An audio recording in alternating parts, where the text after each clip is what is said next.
studied architecture I started in 1949 and I graduated in 1955.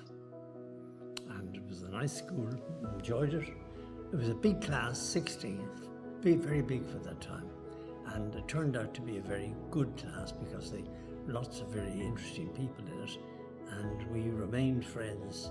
We're still meeting once a month for lunch every month, those who are alive. There's only 4 of us left, but still, we're 4 that are capable of going to lunch on their own. And so we're very good friends. In Earlsfort Terrace all the time, and it was a very cold place during the war, just after the war. Turf-fired heating, which meant we had our overcoats on and we all wore gloves in the winter, and we had the fingers cut short so we could draw with them. We were in huge spaces, the old exhibition building of the original building with glass roofs, and they were like football pitches. I mean, they were so big. 2 classes were in each of the big rooms, and we'd have 5 or 6 studio masters, as they were called, and they went around and gave individual tutorials.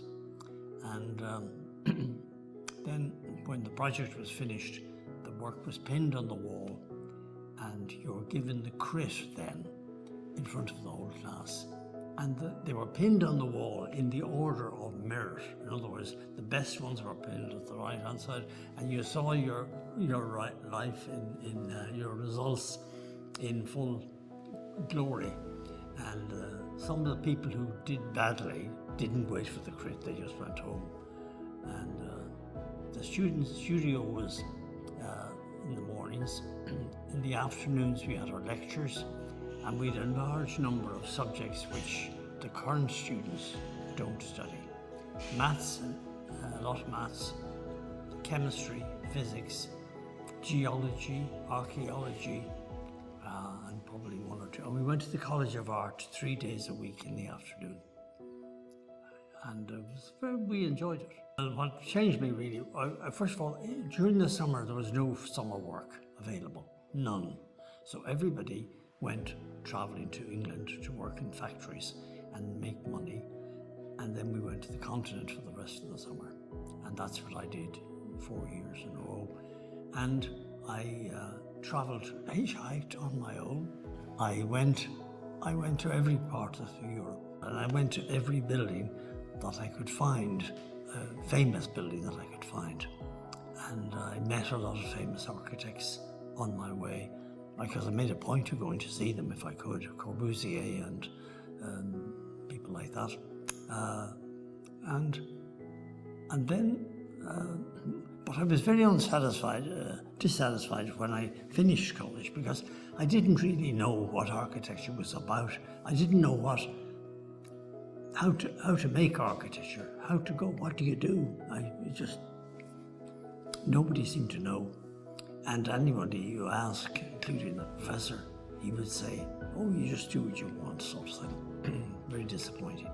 When I was always dissatisfied, and I decided I wanted to do a master's degree. So Europe was out because I didn't have a language. England was not good, good reputation. America was the only place because there was a lot of it. Every university had a master's degree, well organized. And the one I wanted to study with was Mies. So I applied to a few schools, Chicago, where Mies was, Harvard, where Gropius was, and another guy, Belusky, was in MIT, those 3 schools, and a few others. You had to get a job in architecture, if you were an architect, to go to get a visa. You couldn't get a visa otherwise in those days. So I got a job in Boston, which suited because it was near Harvard and near MIT. But I decided to go I worked for the summer, then I moved to Chicago in September, and I did 2 years in IIT, and I learned philosophy very clearly. And Mies was a very unusual teacher in that his idea was, first of all, there was plenty of time. There was no rush to do anything. It was like a monastery. You contemplated architecture. You sat on a seat in a chair or a stool, looking at the wall at a composition that you'd made. And you sat there for the afternoon, and you got up and moved little bits left and right. It was all to train the eye, because Mies was very serious about what the eye sees and what it retains and what the mind makes of that. And that's what his architecture was about. It was a wonderful time. He was a very lovely man. He had private gatherings of his students in his house, one in each term. And then when I finished that course and got my degree, he invited me to work in his office. And I worked in his office for 2 years. And then once a month we went to his apartment with the other members of staff. It was quite a small office. And we had good fun there because we still talked architecture and philosophy and so on. And then I got a phone call from the then professor here, who said, would I like to come and would I come and teach in the school? And we had permanent visas. We had intended, we emigrated. We thought we were going to spend our life in America. So we said no. But it was Chicago, and it was winter, and it was -40, and we had 2 children by this time, my wife and I, and but she was a bit upset because you couldn't go out in the winter with the children. And then the president wrote to me. I said no, but then the president wrote and said, please come, because you need it. I didn't understand why it was, but they said it was. And it was all to do with the RIBA visiting the school and finding it deficient, and most particularly because they hadn't got sufficient staff of the right quality, and they had nobody with a second level degree, and I had a master's degree, and would I come home and sort it? And the way they were able to employ me directly was they called me, it was a special lecturer, that's what the title was, so it wasn't competitive. So we decided to come home, but unfortunately I gave up my career in Mies's office, which I would have loved to have finished the work I'd done, because the job I was working on was just going to build at this stage. I went to Mies and he said, in his heavily accented German accent, you should go, and you must make one house every year, at least one house, and good luck, and he was a very funny man at times. So I did that, came home, came to UCD, and I really never looked back really. Everything fell for me. I got a job, and then I set up an office on my own, and we have more children, 5 in all, and that kept us busy. So then the whole thing with Ivor came. The school was in permanent revolution, in the sense that the staff had its own. We had a staff committee with Desmond Fitzgerald, and we had our own committee, which we met on different days. We met in the evenings, and we were trying to run the school with our program, and Dem was trying to run it with his program, which was no program really, and there were constant fights. So it came to a head, confrontation. The two staff groups met. Well, the one staff group and the professor met, and we had the registrar act as chairman, and he oversaw it. And at the end of that, they decided to have a visitation, which is a university inspection by the peers, people. And so every member of staff was interviewed, one after the other, privately. And some members of students were interviewed. And then it was summertime, so school closed. And the question was, would it open again? And then Ivor Smith was invited from Cambridge to come and take over the school, to act as a director in the school for 3 years. It's a simple contract, and he hadn't any title, and he did a very good job. He did exactly what was needed. He cleared out a certain number of staff members who were not pulling their weight and this and that, and he brought in a lot of visitors. He established a budget for bringing in architects from Britain, young people full of enthusiasm, and we got on very well with them. The two staffs, the people that were left of the staffs, they meshed very well. In 1973, the new position was advertised for professorship.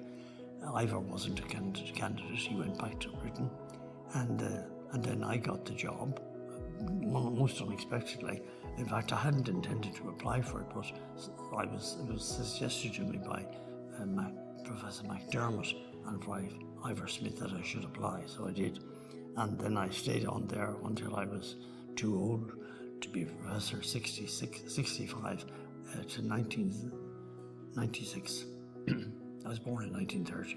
I had a very clear view of where I should go, even though I hadn't applied, didn't intend to apply, but I did apply. But I'd been invited to write, when I was appointed, I was invited to write to read a paper to the annual conference of the RIAI, the Royal Institute of Architects.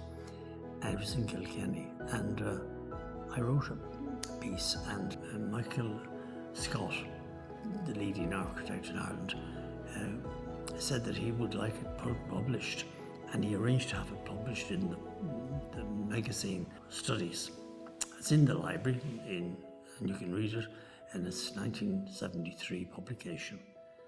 And it sets out a program for the school, the philosophy, and so on and so forth.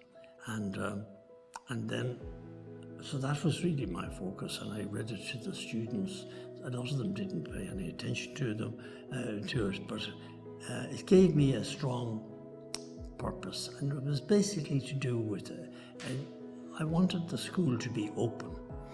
Hence, I wanted, like in IIT, the school, the entire school was in one room, Crown Hall, and it was a fabulous place. There was a basement where all the lecture rooms were and the workshops. I introduced something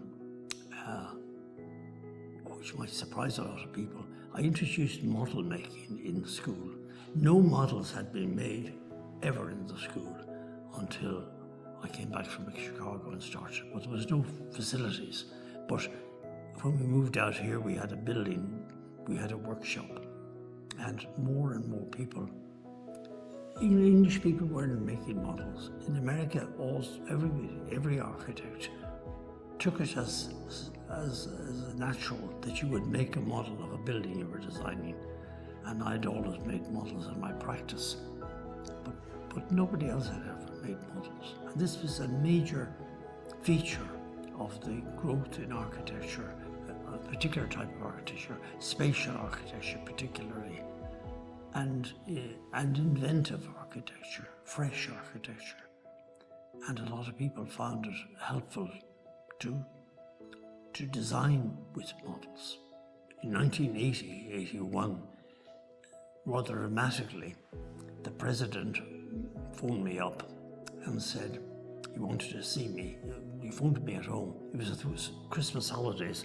He wanted to see me on Christmas Eve, I think it was.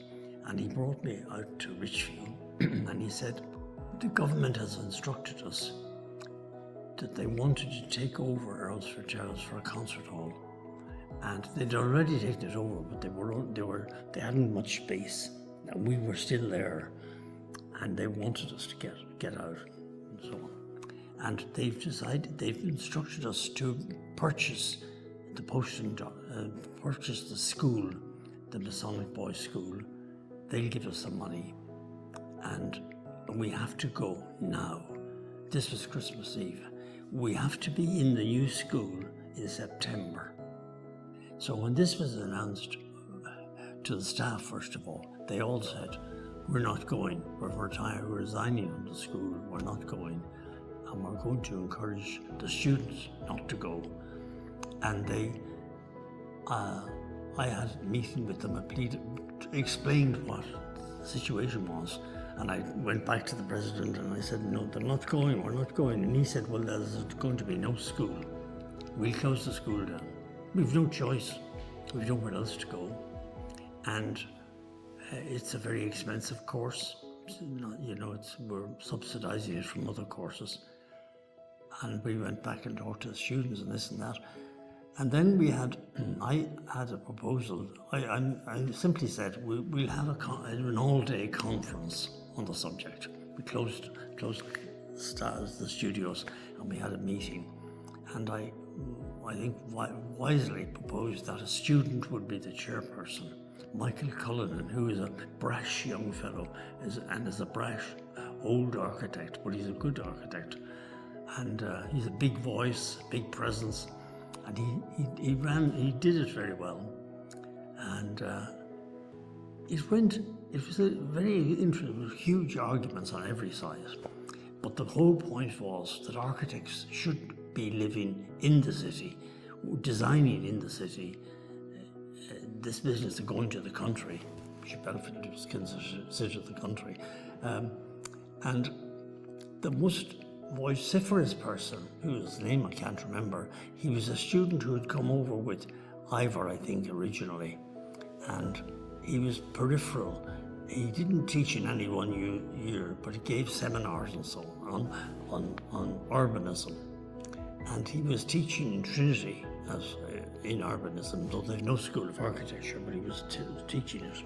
And he was quite nasty. I mean, it was a very friendly debate, even though we were on different sides. Everyone was different sides. And during a break for coffee, somebody whispered to me, "Did you know where he lived? Where David lived?" I can't remember his name. It was David something. And I said, "I've no idea where he lives." And he said, "He lives in South Wicklow and he commutes to Trinity and to here." And I didn't say anything for a while. The meeting went on.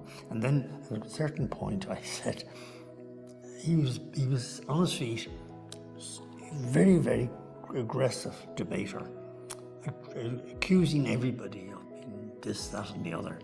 And I said, when he talked about this, it's essential for anybody working in the field to live in the city, work in the city. And I asked him, "And where do you live?" And he said, "That's not relevant, it's not relevant." And then the staff, the gathering group said, "Go on, David, go on. Don't be ashamed of where you live. Where do you live?" And he said it very softly, "Wicklow." "Where's that?" "Wicklow."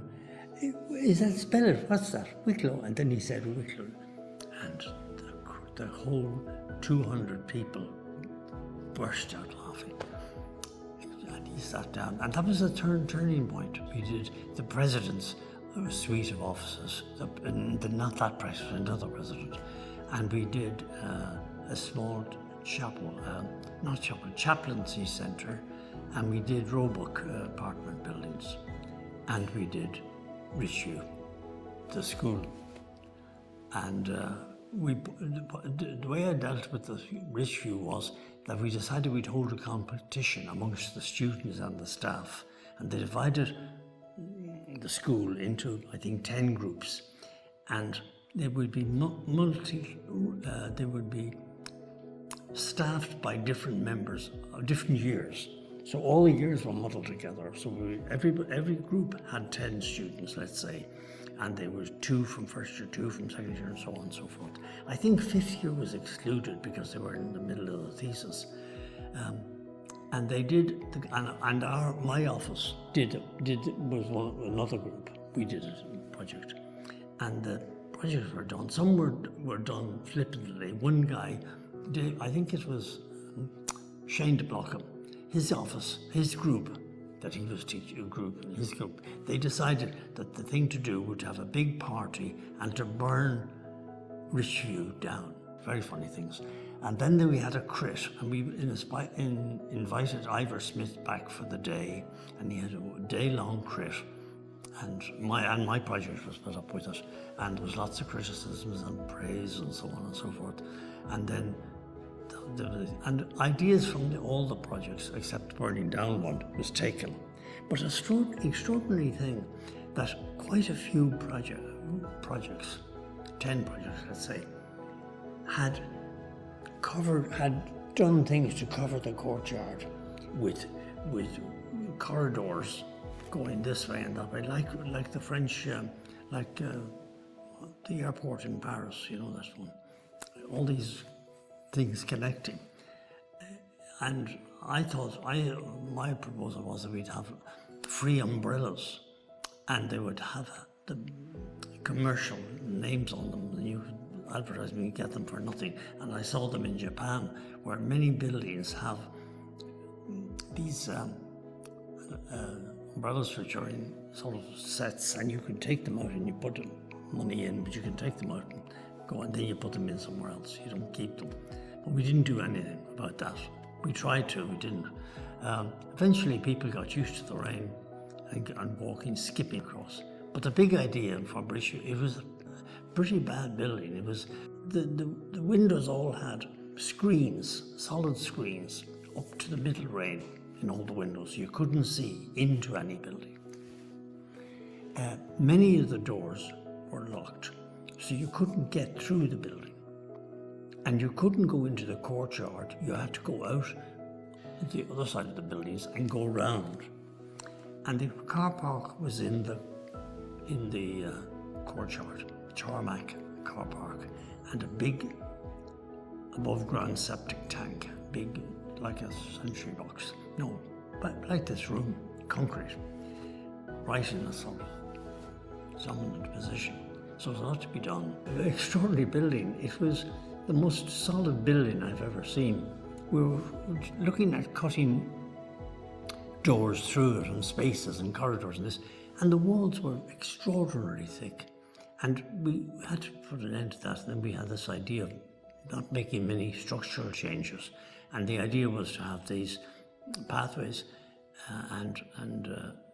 the idea we had with glass block between fronting every apartment and the bedrooms. There was 3 apartments in each one, 3 units, I think.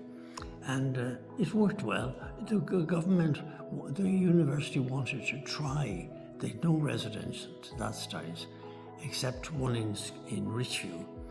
The basement in Richview was vacant. It had been the maids' rooms. And I went to the college and they funded turning the 10 rooms. Only the town planners volunteered to go there. Some architects, but mostly town planners. And it worked not very well. We didn't have a manager and it wasn't well run. But the college did permit the idea of students sleeping. And the first students' residence was in Richview. And then, based on that, they said, look, let's try this other building that's not being used. And we tried that. And that gave the rise to the other ones all coming about. Well, he's an amazing person, really. He was a Polish architect living, I can't remember exactly where, but he was living there, and he had a girlfriend, and he had a small apartment, and he decided to do this competition, and he did it on the kitchen table, and he'd never been to Ireland, and he entered, and he won, and nobody knew who he was, and he was young, and he arrived in Dublin, and I was introduced to him. It happened, he was at a meeting in UCD in Earlsfort Terrace, and I was introduced to him, and he seemed to think I was the professor, and I was an architect. I was teaching, yeah, that's right. But he said he liked me, and I liked him because he was very friendly, charming man, and his wife Danuta, who was a tough woman. But anyway, he had the most extraordinary English. He could speak English quite well, but it was very turbulent, I suppose. He thinks expressions like, "Oh, that's another fish of Cathal's."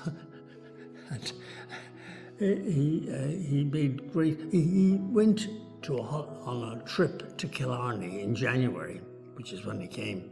His wife didn't come, and he went there, and it was sunny for 3 days, bright sun in Kenny. And he wrote to his wife and said, "You can't believe this country. It's January and it's sunshine like the Mediterranean."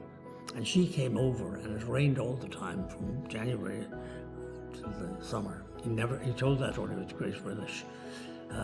He is a very private person. He didn't talk much about architecture, but he was very successful. He won a lot of competitions. He got a lot of clients in Ireland, and he had a big office. And my son worked in his office. My son's an architect, and he worked in his office for a while. And he was the wife she was an architect, and she worked, and she was very strict. And the two of them ran a very tight ship, and he didn't see the site before he did it. And he apologized for not realizing that the Belfield is really sloping to the north.